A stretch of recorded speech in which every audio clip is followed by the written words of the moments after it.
Have you ever entered a team fight thinking, we got this, only to be wiped out in seconds? At small ranks, even if you lose several team fights, it's kinda okay, but in higher rank, one bad decision can cost you the entire game.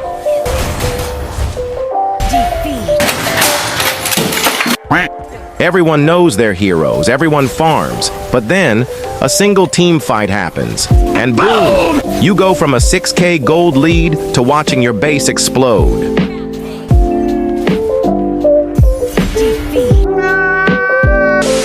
So what happened? Bad mechanics? Nope. This isn't about mechanics anymore, it's about smart choices, perfect timing, and next-level synergy. Basically, it was poor teamfight decisions, and it happens more than you think.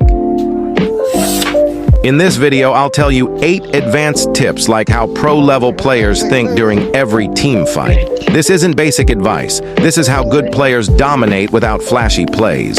If you're tired of throwing games by bad gaming decisions or joining fights with no clue and losing fights, this video is definitely for you. So let's not delay more and start the video. Section number 1 is pre-fight awareness. Don't start team fight without any awareness. Be smart player and ask these questions in your mind before you fight. Are we outnumbered? Or who has ultimate in our team? Or is our jungler near an objective or busy farming bot? Or is there our teammates to back me up when I start the fight? These pre-thinking before the fight makes a lot of difference to win the team fights. If you think these way and act according to what you just thought, then you'll have more chances to win the fight. No matter if you have a great mechanical skills and use your hero like lightning speed. But without noticing the things, you'll have less chance to win the team fight. So next time, never start a fight when you don't have vision or cooldown disadvantages. Just ping it by checking the minimap. Even in solo queue, a ping might save lives, which is generally not possible, but still don't forget to ping them. So these are all the things to know for pre-fight awareness. Now let's dive into next topic, which is section number 2, called positioning by your role.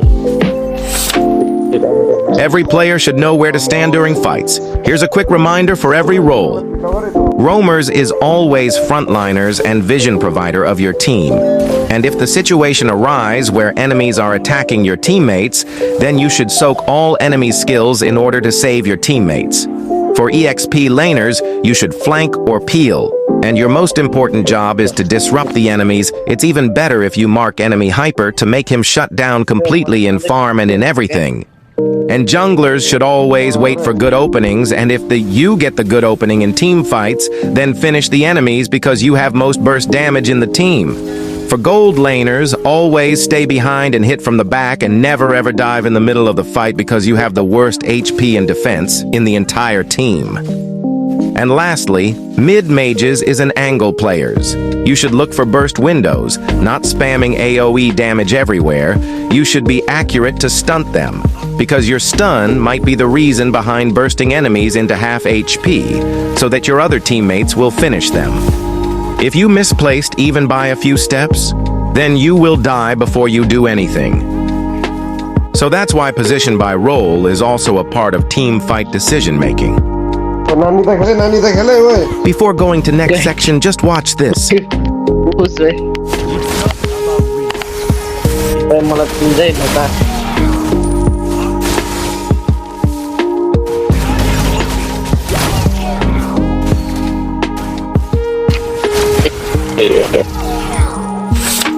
Now that we got the idea of section 2, now let's dive into section number 3, which is target priority and focus. Do you know when you think that this game is easy because you have been dominating them so good, but somehow you end up losing the game at the end? And one of the biggest reasons to throw the game like that is no target and no focus priority. You can 5v3 and still lose the fight because all your damage went to the wrong person. So, these are the enemies you should target first. Number 1, the enemy with high damage and no escape. Number 2, the squishy-like mage. And number 3, during Lord fights, you should always mark the hero who's holding retribution. And that is hyper. Don't waste CC on tanks. Don't solo kill supports while their core deletes your team. So these are things to remember for this section, number 3. Now let's dive into section number 4 called timing of your entry. Ever seen a Ling ulting into 5 enemies alone? That's what we call suicide, not initiation. Here's how a team should enter into fights. Tanks should bait spells or CC them. EXP should poke or zone enemies and block their path. And mages should poke and CC them too. Assassins should always wait for chaos, then dive into fight, and it's even better if they mark MM or mage. And lastly, marksmen should stay hidden. And if there's initiation, then you can attack, but remember, always beware of going too deep, because in team fights, anytime the enemies might backfire and dive directly against you, so MM should always be conscious while attacking enemies. So this section number 4 is done.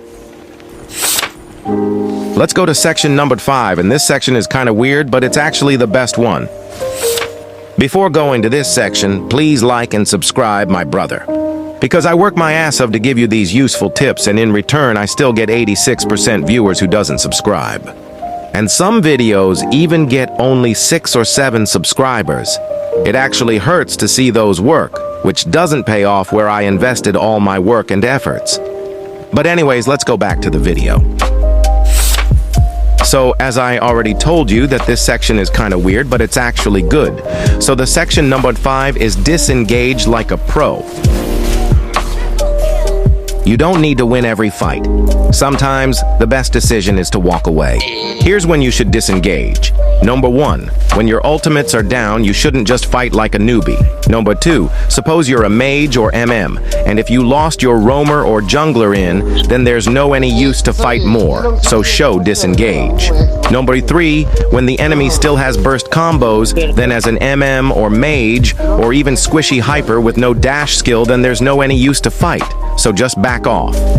And number 3, when your positioning is in bad place, like when you're MM or mage, then if you are in a bad place where enemies can reach you so easily, then just reposition yourself. If you live for now, then you can always win later. So this section number 5 is done. So let's dive into section number 6 called objective-based fighting.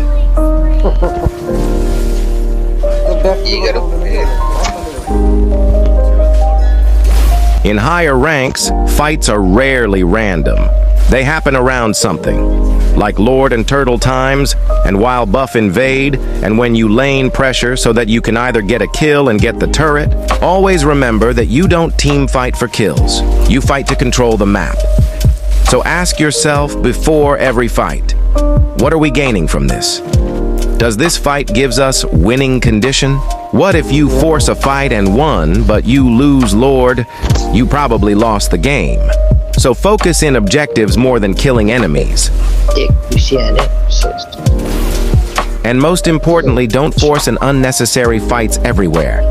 But do your best to get the objective while fighting for objectives. And this way section number 6 is done. So let's dive into section number 7 called Shotcalling and Communication. Though this section is mostly useless in solo games, but still there are some players who actually listens to the pings and shot callings like retreat, attack turtle, wait for me. And you can even communicate by typing them personally. This thing may not work 100%, but still it will somehow give you some advantages that you have never expected. This way this section is also completed. So this is the last section, section numbered 8 called Psychological Edge. Let's talk about the mindset in the game. Most players are tilted after one lost fight, or even if their one buff is stolen, then they kinda lose hope, and that's the main problem. They always rush to be demotivated emotionally and psychologically so quickly. You made a mistake? Okay, now be cool. Review what went wrong in 5 seconds, then focus on the next step rather than being discouraged. Remember this properly. Emotional stability wins more games than mechanical skill, as this is the main thing I personally face all the time. Because when I work a lot and I'm tired, then I mostly lose matches. But when I'm cool and fresh then, I always play so good and win most of the time. Trust me guys, This section is my personal experienced section. So your psychological stability is very important when you play the game if you want to win. Let's wrap it up by revising all those sections.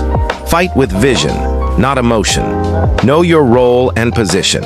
Focus the right target. Time your entry wisely. Disengage when needed. Only fight for objectives. Be the calm player that your team needs. And that's how you make decisions in Teamfight like pros. Smash that like button if you learned something, subscribe for more high-rank Mlbb breakdowns, and comment below, what's your biggest mistake in Teamfights? If I know the answer, then I'll reply and help you to fix it. But not gonna lie if I don't know, then I don't know. I don't like to lie and self-proclaim myself as a pro.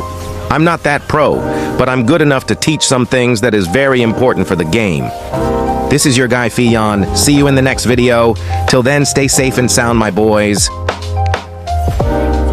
By the way, maybe you all know that this is also one of my old video that I forgot to upload.